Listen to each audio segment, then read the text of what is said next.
cooperation with Big Data and AI project នៅថ្ងៃទី8ខែមេសាឆ្នាំ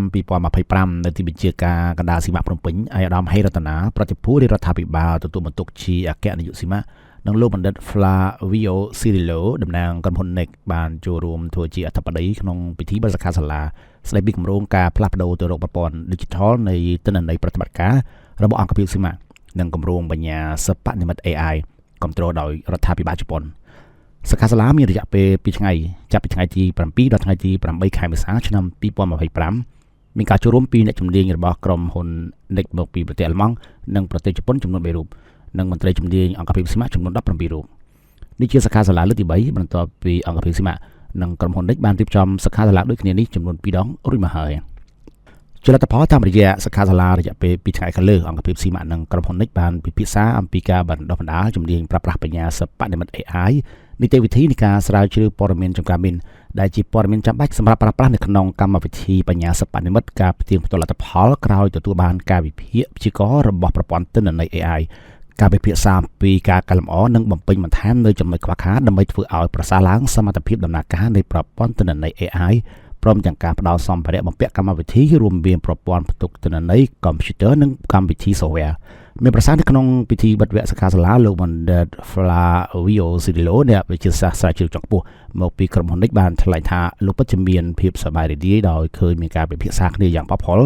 ដើម្បីប្រែក្លាយការប្រើប្រាស់បញ្ញាសិប្បនិម្មិតឲ្យបានជាប្រយោជន៍សម្រាប់ការរួមបញ្ចូលនៅក្នុងប្រតិបត្តិការបោះសម្អាតមីនដើម្បីពន្លឿនផលិតផលនៃគោលដៅប្រតិបត្តិការលោកបានបន្ថែមថានេះជាការបិទបញ្ចប់នៃសិក្ខាសាលានៃគម្រោងឆ្នាំទី1ក៏ប៉ុន្តែវាទើបតែជាការចាប់ផ្ដើមតែប៉ុណ្ណោះអាយដាមហេរតនាប្រតិភូរដ្ឋាភិបាលទទួលបន្ទុកជាអគ្គនាយកសីមាបានកោតសរសើរចំពោះលទ្ធផលប្រកបដោយផ្លែផ្កានៃអង្គសិក្ខាសាលាចុងក្រោយនេះតែបានបង្គាប់បញ្ជាក់ថាក្នុងដំណាក់កាលទី1ដែលមានរយៈពេល1ឆ្នាំនេះជាដំណាក់ការអភិវឌ្ឍបំពាក់ប្រព័ន្ធ server រៀបចំប្រព័ន្ធបំពេញចំណេះដឹងដោយបង្រៀន AI ឲ្យស្វែងយល់អំពីព័ត៌មានអាដាមប្រតិភូមានសុទិដ្ឋិនិយមថាភាគីជប៉ុននឹងបន្តការជន់ជ្រែងនៅគម្រោងប្រើប្រាស់បញ្ញាសិប្បនិម្មិតនេះសម្រាប់គម្រោងរយៈពេល2ឆ្នាំខាងមុខទៀតពលគឺឆ្នាំ2025ដល់ឆ្នាំ2027ដើម្បីជាប្រយោជន៍ក្នុងការរៀបចំនីតិវិធីប្រតិបត្តិការ SOP វគ្គមន្ត្រីជំនាញអនុវត្តជាក់ស្ដែងផ្សព្វផ្សាយការប្រើប្រាស់ប្រព័ន្ធទិន្នន័យ AI នេះយ៉ាងទូលំទូលាយទាំងក្នុងនិងក្រៅប្រទេស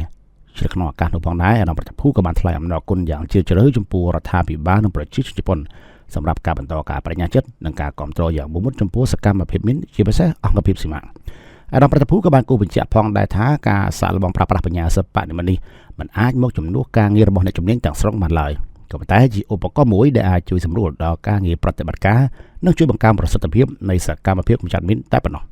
សូមជម្រាបថារដ្ឋាភិបាលកម្ពុជាអាណត្តិទី7ក្រោមការដឹកនាំរបស់សម្ដេចបវរធិបតីបានដាក់ចេញនូវយុទ្ធសាស្ត្របញ្ចកោណដែលក្នុងនោះរួមមានការអភិវឌ្ឍសេដ្ឋកិច្ចនិងសង្គម Digital ដែលជាផ្នែកមួយសំខាន់និងជាអាទិភាពដើម្បីចូលរួមអនុវត្តកម្មវិធីគោលនយោបាយរបស់រដ្ឋាភិបាលឲ្យមានប្រសិទ្ធភាពអង្គភាពសីមាបានខិតខំគៀកជំនួយពីរដ្ឋាភិបាលជប៉ុនទាំងសម្ភារៈនិងបច្ចេកទេសដើម្បីពង្រឹងប្រព័ន្ធទិន្នន័យប្រតិបត្តិការដោយប្រើប្រាស់ប្រព័ន្ធបញ្ញាសិប្បនិម្មិត AI តាមបែប Digital នេះផងដែរ